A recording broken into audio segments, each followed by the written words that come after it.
Dear President, I was not intending to speak about this tonight, but as often happens in this place, events rather overtake us. And the event that overtook tonight, in my mind anyway, was the event hosted together with my co-chair, the Honourable Emily Saval, by the Parliamentary Friends of Mental Health.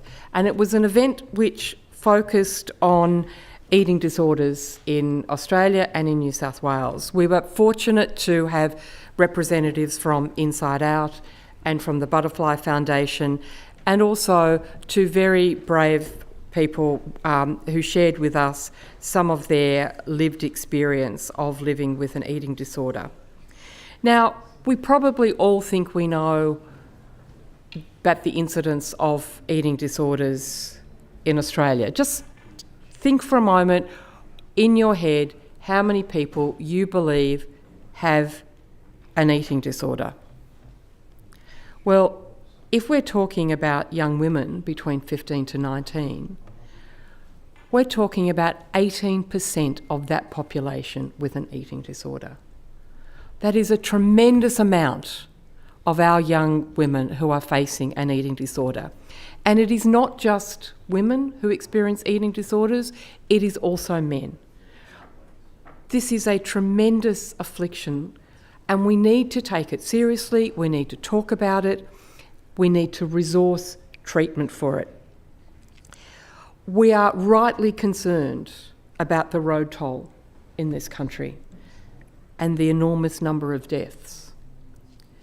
Eating disorders killed more people in Australia last year than the road toll. It is a very significant cause of death.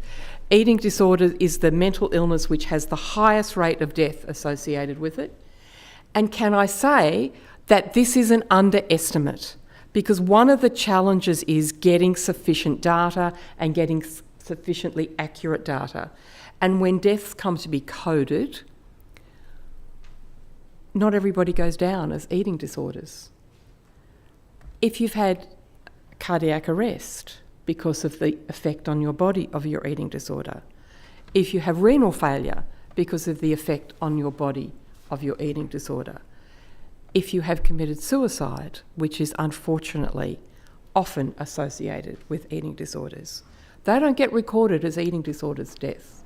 So this is a huge underestimate of the ultimate toll on our young and not so young Australians. And we need to talk about it. We need to recognise it, because we also need to resource it. The figures that we got tonight, and again, these are difficult to state accurately, but it suggests that we spend about $2 per person with an eating disorder on treating that disorder. It's just not enough.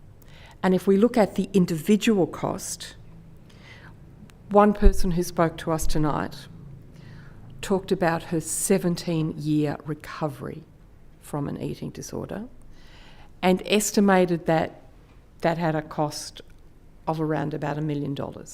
Some of that is what was paid out by her and her family and those around her for treatment. Some of it was lost opportunities for work. Some of it was the cost of providing treatment. But that is an extraordinary burden to be placed on a person. And can I say to anybody who's thinking, 17 years, well, that's an extreme case, talk to anybody with eating disorders and you will find them in every community. And talk to those brave people in recovery. And 17 years is not an overestimate of how long it can take to recover, if you do. We have the first service plan in New South Wales for eating disorders. It began in 2022, it will finish in 2025.